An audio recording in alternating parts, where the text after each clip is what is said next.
বিলম্বে legal notice illegal notice প্রত্যাহার করুন, না হলে দেখবেন কত ধানে কত চাল। পিয়ার পদ্ধতির জন্য সারা বাংলাদেশে আমরা মার্চ টু ঢাকা অচিরেই কঠিন কর্মসূচি চাই। যদি পিয়ার পদ্ধতি নির্বাচন না হয় তা কোনো ভাবে নির্বাচন হতে দেওয়া যাবে না। আমরা সবাই একমত কিনা?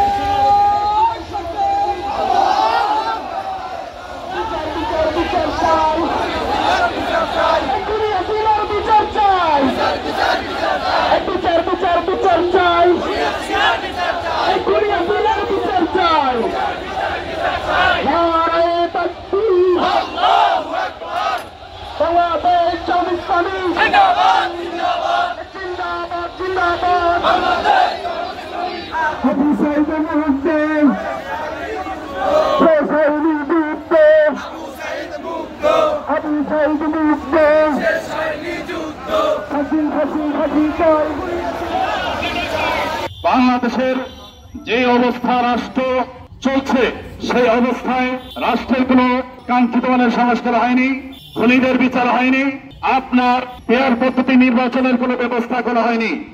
এই ব্যবস্থা ছাড়া বাংলাদেশে যদি নির্বাচন হয় তাহলে 2008 থেকে 24 পর্যন্ত যে 15 বছর দেশে ছিল যারা ক্ষমতা এসে এদেশের মানুষের উপরে জুলুম নির্যাতন নিপীড়ন করেছে, ঠিক তেমনি ভাবে আরেকটি দল আবার সেই আগের নমুনায় বিদ্যমান নমুনায় নির্বাচন করে ক্ষমতা এসে আগের মতন আবার সেই সন্ত্রাসী কর্মকাণ্ড, চাঁদাবাজ, লুণ্ঠন, নির্যাতন, নিপীড়ন করার সেই পায়তারা চলছে।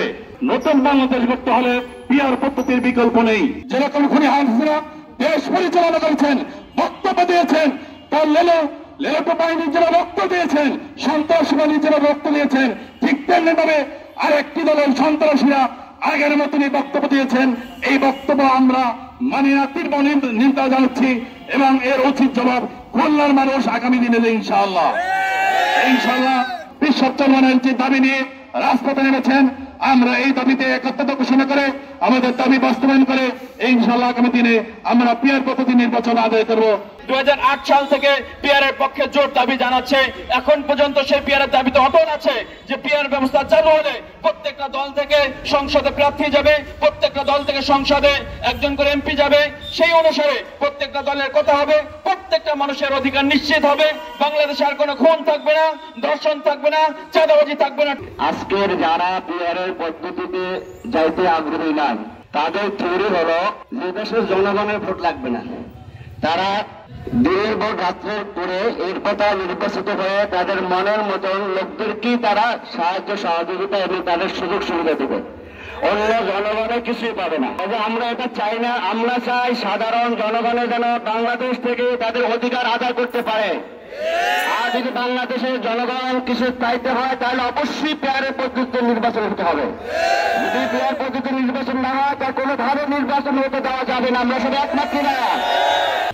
শাইখে চরমনাই মুফতি ফয়জুল করিম একটি বাংলাদেশ, কি কথা ঠিক কিনা? শাইখে চরমনাই মুফতি সৈয়দ ফয়জুল করিম একটি গণ অভ্যুত্থান, গণ বিপ্লব। আমরা যে আগামীতে যে ইসলাম বিষয়ক স্বপ্ন দেখতেছি, এই শাইখে চরমনাই 5ই আগস্ট প্রথম কারফিউ ভাঙ্গার পৃথিবীর মধ্যে মহানায়কের ইতিহাস সৃষ্টি করেছে।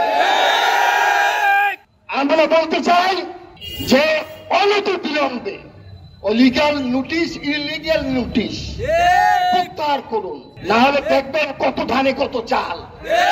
68,000 গ্রাম থেকে 68,000 মানুষ মামলা করবে ইনশাআল্লাহ। পিয়ার পদ্ধতির জন্য শুধু বরিশালে নয়, সারা বাংলাদেশে প্রত্যেকটি জেলা মহানগরে কর্মসূচি চলতেছে, আরো চলবে।